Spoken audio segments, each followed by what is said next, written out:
یہ کیا گل ود گئی ہے؟ گل تو پہلے تو ودی ہے، اگر if you want to look at it honestly بات تو پہلے سے بڑی ہوئی ہے۔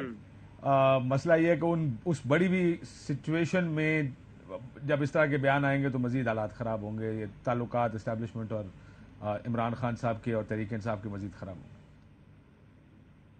اس میں یہ بتائیں نا کہ آپ کو کیا لگتا ہے، ظاہر ہے یہ بات اس کا یعنی سب ہم کو سمجھ میں آ رہی ہے نا بات کہ جب وہ یہ بیانات دیں گے تو اس سے معاملات خراب ہوں گے، تو یہ بات خان صاحب کو بھی اس کا اندازہ ہوگا۔ یعنی میں آپ سے چاہ رہا ہوں کہ آپ ذرا اندازہ یا تجزیہ بتائیے کہ خان صاحب کے ذہن میں کیا ہے کہ وہ اس طرح کے بیانات دیکھیے کیا اچیو کریں گے۔ وہ والی ذہنیت ہے کہ ذرا سا میں ذرا دباؤ ڈالوں گا تو پھر دوسری سائڈ ذرا ہلکی ہوگی، یا ان کو اندازہ نہیں ہے کیا؟ ان کے ذہن میں کیا آپ کے خیال میں جب ہم سب یہ تجزیہ کر رہے ہیں کہ معاملات خراب ہو رہے ہیں؟ دیکھیے بڑا انٹرسٹنگ سوال ہے کہ وہ واٹ از ہی تھنکنگ۔ اس لیے انٹرسٹنگ ہے کیونکہ کچھ چیزیں ایسی ہوتی جس پر بیان دینے سے کچھ زیادہ فرق نہیں پڑتا، کیونکہ یہ دیکھیں یہ اپوائنٹمنٹ جو ہے آرمی چیف کی وہ تو نومبر میں ہونی دیر از اے ریٹائرمنٹ ڈیٹ، اس تاریخ کو ایک چیف نے ریٹائر ہونا ہے اور اگلے چیف نے اپوائنٹ ہونا۔ صحیح ہے، آپ اس حکومت کو لیجٹمیٹ مانیں انلیجٹمیٹ مانیں، آپ کہیں کہ جی ایک ووٹ کی گورنمنٹ ہے، اس کی کوئی لیجٹمیسی نہیں ہے، لیکن اگر وہ گھر نہیں جانا چاہتے تو اگلا آرمی چیف انہوں نے اپوائنٹ کرنا ہے۔ اس بیان سے کیا مٹیریلی کوئی فرق پڑ سکتا ہے؟ میرا خیال ہے اس سے مٹیریلی کوئی فرق نہیں پڑے گا۔ اس قسم کے بیانات فواد چودھری صاحب اکثر دیتے رہے ہیں، انہوں نے آپ کو یاد ہوگا کہ جی جناب ان کے لگائے ہوئے آرمی چیف متنازع ہو جائیں گے، یا اس طرح کی وہ بیانات وہ پہلے دیتے رہے ہیں۔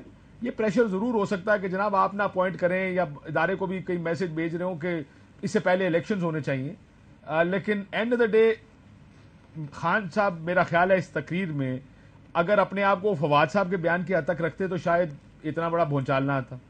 وہ جو الفاظ کا چناؤ تھا عمران خان صاحب کا کہ محب وطن کون ہوگا، اور اگر اگلا انہوں نے لگایا جو کہ لائن میں 5 لوگ ہیں، اب لگنے کو کوئی بھی آرمی چیف لگ سکتا ہے 5 میں۔ پاکستان کی تاریخ یہ رہی ہے کہ کبھی تیسرے کو، کبھی چوتھے کو، کبھی دوسرے کو، عموماً اسی طرح کبھی 5ویں کو بھی لگایا گیا ہے آرمی چیف۔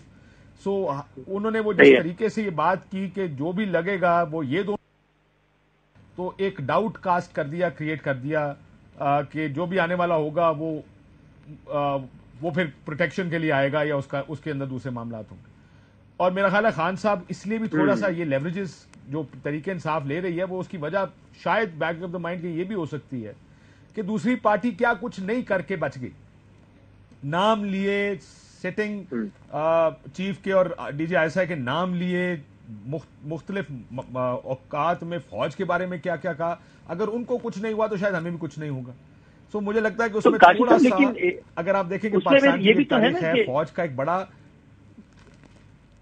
جی آپ نے کمپلیٹ کیجیے گا، میں اس میں یہ ایڈ کر لیں کہ پھر دوسری side went through few things, اس کے بعد پھر منظرنامہ تبدیل ہوا نا، تو پھر یعنی عمران خان صاحب کیونکہ ظاہر ہے وہ اینڈ ریزلٹ اگر وہ رہا بھی آپ کہہ رہے ہیں تو اس سے پہلے بھی بہت کچھ اور بھی تو ہوا، یعنی وہاں اینٹ سے اینٹ ہوا تو اس کے بعد وہ دبئی ہو گیا اور پھر اتنے عرصے تک آؤٹ رہے، ادھر بھی گرفتاریاں بیٹی یہ وہ، تو پھر یعنی اس سے پہلے بھی تو بہت کچھ ہوا، تو پھر آپ کے خیال میں خان صاحب کے ذہن میں صرف اینڈ ریزلٹ ہے اور اس سے پہلے جو بہت کچھ ہوا تھا وہ بھی ہے؟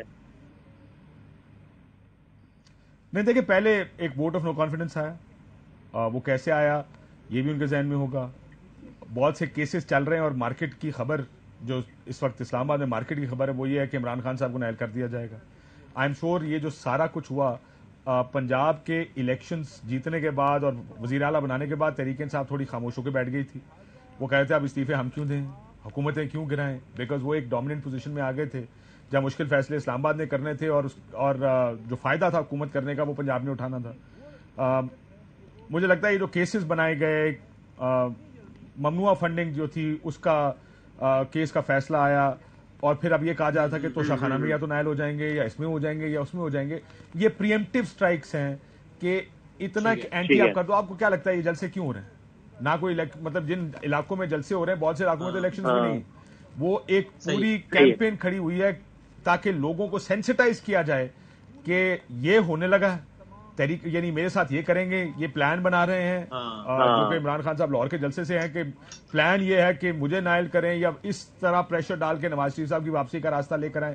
سو دس ہول یہ جو جلسے اور بہت سارے جلسے بیک ٹو بیک. اب دیکھیں اگلے 7 دن میں 7 جلسے ہیں. سو وہ اس کا مقصد الیکشن نہیں تھا صرف, اس کا مقصد یہ تھا کہ لوگوں کا پبلک سپورٹ اس طرف تیار کرنا اس کو کہ اگر نیلی ہوگی تو کیا ہوگا. سو مجھے لگتا ہے کہ یہ بھی نہیں ہے کہ بغیر کسی وجہ کے یہ جلسے ہو رہے ہیں یا بیان بازی ہو رہی ہے. اس کے پیچھے بھی ان کی اپنی ایک کیلکولیشن بھی ہے, کچھ حالات بھی ہیں اور کچھ انفارمیشن بھی ہوگی جو ان کے پاس ہوگی. صحیح ہے ٹھیک ہے. تو ملکہ بخاری صاحبہ وہ شہر کے لوگ ہوں گے ظالم, لیکن کچھ خان صاحب کو بھی میں سیاسی والے سے بات کر رہا ہوں, مرنے کا شوق نہیں ہو رہا ہے کہ یعنی سب کو اندازہ تو ہو رہا ہے نا کہ اس سے معاملات خراب ہو رہے ہیں اس طرح کے بہرحال سے. اس طرح کاشف صاحب شروع میں کہا نہیں, دیکھیں وہ تو کاشف عباسی صاحب سینئر اینکر ہیں, آپ کا بھی اپنا تجزیہ ہے, لیکن پاکستان تحریک انصاف کا موقف کیا ہے؟ سب ایک سادہ سا تقاضا ہے کہ پاکستان کے بہت ہی اہم آئینی ادارہ جو ہے اس کے جو سپہ سالار ہیں ان کی تعیناتی کو میرٹ پہ ہونا چاہیے. اور تقاضا کون کر رہا ہے؟ سابق وزیر اعظم کر رہے ہیں. پاکستان کی سب سے بڑی جمہوری جماعت جو ہے اس کے بانی چیئرمین کر رہے ہیں. پاکستان کی عوام کا اعتماد ان کو حاصل ہے اور خدشہ ظاہر کر رہے ہیں کہ کرپشن زدہ نیب زدہ حکمران پاکستان کی عوام کا مقدمہ نہیں لڑ سکتے. اس وقت جو حکومت پاکستان کے اوپر مسلط کی گئی ہے اس کی قانونی اور اخلاقی حیثیت کیا ہے؟ پاکستان کی عوام کے سامنے جب آپ یہ کہتی ہیں جو آپ نے ابھی کہا, جب آپ یہ کہتے ہیں تو آپ بڑے معصومانہ انداز میں پھر ایک طریقے سے یہ بھی کہہ رہے ہیں کہ کیا کوئی ہے جو کیا آپ کو لگتا ہے میرٹ پہ پورا نہیں اترتا, جس کی تعینات ہونے کا خوف ہے؟ وہی 5 سے نام ہے میرٹ پہ, اس میں سے کوئی آ جائے گا. ٹھیک ہے, تو تقاضا ہم نے کیا ہے نا کہ میرٹ پہ ہونا چاہیے. کرپشن زدہ حکمران جو ہیں, جو آزادانہ طور پر پاکستان کے خارجہ امور کے فیصلے بھی نہیں کر سکتے, جو پاکستان کا مقدمہ بھی نہیں لڑ سکتے, جو کسی کی آنکھوں میں دیکھ کر ایبسلیوٹلی ناٹ بھی نہیں کہہ سکتے, جو کہتے ہیں کہ ہم جو بیگرز ہوتے ہیں وہ چوزرز نہیں ہوتے, جو کشکول لے کر پوری دنیا میں گھومنا چاہتے ہیں, انہوں نے پاکستان کی نمائندگی کیا کرنی ہے اور کیا اہم تعیناتی کرنی ہے؟ تو عمران خان صاحب نے ایک خدشہ ظاہر کیا ہے, شاید پاکستان کی عوام کی جو خواہش ہے اس کو کھلے عام بلند کیا ہے. تو اتنا معمہ کیوں بن گیا ہے؟ پہلی دفعہ پاکستان کی تاریخ میں دیکھا ہے کہ کاوش ہے کہ کوئی چیز میرٹ پہ ہو, کاوش ہے کہ پروفیشنلزم فالو کیا جائے ایک ادارے کا. اگر یہ کاوش ہے, یہ ہماری خواہش ہے, تو اس میں معمہ کیا ہے؟ یہ تو ممکن ہی نہیں ہے نا کہ اپنے کسی رشتے دار کو لگا دیں, اپنے کسی جاننے والے کو لگا دیں. وہی جو اویلیبل لاٹ ہے 5 اور 6 اس میں سے کسی ایک کو لگانا ہے, تو وہ کس طریقے سے یا تو آپ کو کسی انڈیویجول پہ شک ہو, اور ورنہ اگر نہیں ہے تو بس تو پھر میرٹ پر ہی ہونی ہے نا, چونکہ جو طریقے کار فالو ہوتا ہے 5 لوگوں میں سے ایک ٹاپ کے. ٹھیک ہے, میرٹ پہ ہو رہی ہے. تو عمران خان صاحب نے تو اپنی طرف سے ایک وضاحت اور اپنی طرف سے خواہش کا اظہار کیا ہے. پاکستان کی عوام کی جو خواہش ہے اس کو عام میرٹ کے برعکس ہو سکتی ہے تعیناتی, وہ سمجھا دیں. جی دیکھیے, میرٹ کے برعکس والی بات تو پاکستان, میں ذرا مکمل کروں کہ میرٹ کے برعکس والی بات تو پاکستان تحریک انصاف نے کبھی اس طرح نام لے کر نہیں کی. اب یہ جو 4 یا 5 سینئر لوگ ہیں ان کے اندر ایک ڈیکوریٹڈ فوجی جرنیل ہے, ان کا نام ہے جنرل فیض حمید, سابق ISI کے چیف ہوتے تھے.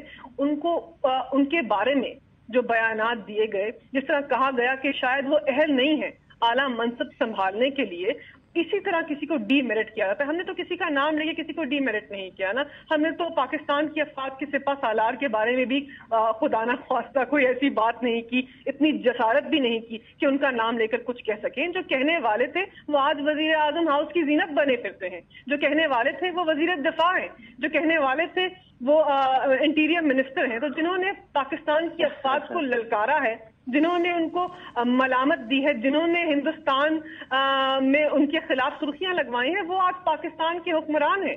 ہم تو اپوزیشن میں ہیں, تو ہمیشہ افواج پاکستان کا مقدمہ لڑا ہے. میں دوبارہ آتا ہوں, آپ سے پوچھوں گا کہ آپ نے یہ ٹھیک ہے کہ نام نہیں لیا, لیکن انہوں نے نام لے کر بھی کیا الزام عائد کیا تھا, اور آپ نے نام لیے بغیر آپ کس کو کیا کہہ رہے ہیں یہ میں آگے سے پوچھتا ہوں. لیکن کنڈی صاحب, سر آپ انفارمیشن سیکرٹری ہیں پیپلز پارٹی کے, ظاہر گورنمنٹ کا حصہ ہیں, تو بھائی وہ یہی کہتے ہیں کہ یار ہم نے ایسا کیا کہہ دیا ہے جو کسی اور نے نہیں کہا. ملکہ صاحبہ کہہ رہی ہے کہ بھائی وہ تو آپ لوگ تو نام لے کے کہتے تھے کہ یار بھائی یہ نہیں ہونا چاہیے, تو ہم نے تو پھر بھی یہ بھی نہیں کیا. ہم نے تو ایسا کیا گناہ کر دیا ہم نے؟